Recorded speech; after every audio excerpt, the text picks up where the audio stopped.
Going on, it's JDM, Jason Dowdy Music. If you've been following me lately, you know that I'm on a journey to leave my 9-to-5 job and do music full time. If you want to follow that journey, see what happens, just follow the hashtag no9to5 by 2028 and we'll see what happens. So for this tutorial, I just want to go over how I am delivering my deliverables to a music library and show you, this is just one example.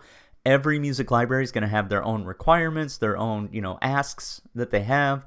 For this particular one, for example, for crime underscore music, they don't require any 30 seconds, 60 seconds, or 8-second sting endings, those type of things. But they do require 5 underscore tracks. Every time it gets approved, I get an email like this that lists out all of the naming conventions I should use. Include the word main, include the word alt version, and it just makes the uploading process a lot easier and mistake-free, right? So for this one, we're going to do a main, an alt, an underscore, no melody, underscore, pulse only, and underscore, ambient plus melody, and that's all we need for this one.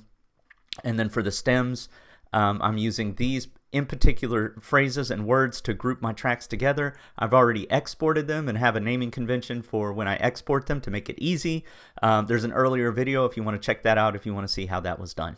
All right, so I'm just going to walk you through the process and you'll at least see how to upload, how to, give your deliverables to one particular library.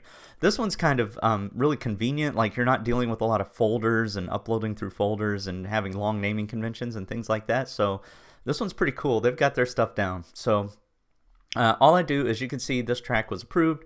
I'm going to go right here to this green arrow. I'm going to hit save. And then right here is where we can start adding things. So we want to start adding versions right here, and all we have to do is drag and drop. So I have a folder on my desktop for this particular track, and I have my stems and versions already exported, ready to go. I'm just going to pull this out so we can see the names of it.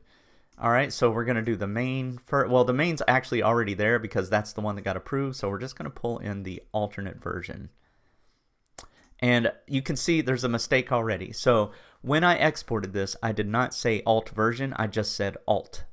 You can see that in the file name if you squint right there. It should have said alt version. It's not a big deal. I can just choose alt version. So they rename these files anyway with the system that they have, which is great.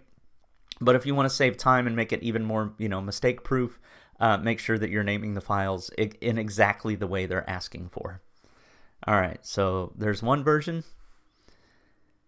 and in a second it's going to pop up and you're going to see a versions tab. So the versions tab popped up here, so you can see that we have 2 versions uploaded. There is the main, and then there is an alt version right here. It's the same process for stems, so you would just say add stems. I have those in another folder, have them right here in this folder.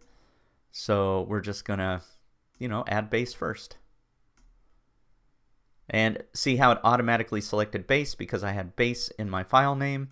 That's how it normally works. So just read exactly how they want them delivered. Have a high attention to detail and do your best to deliver them right the first time, and that'll help you build a good relationship with the music library that you're working for or working with. So I hope this has helped somebody out there.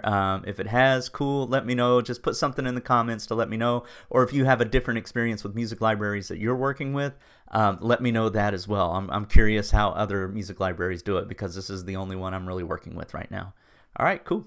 Peace.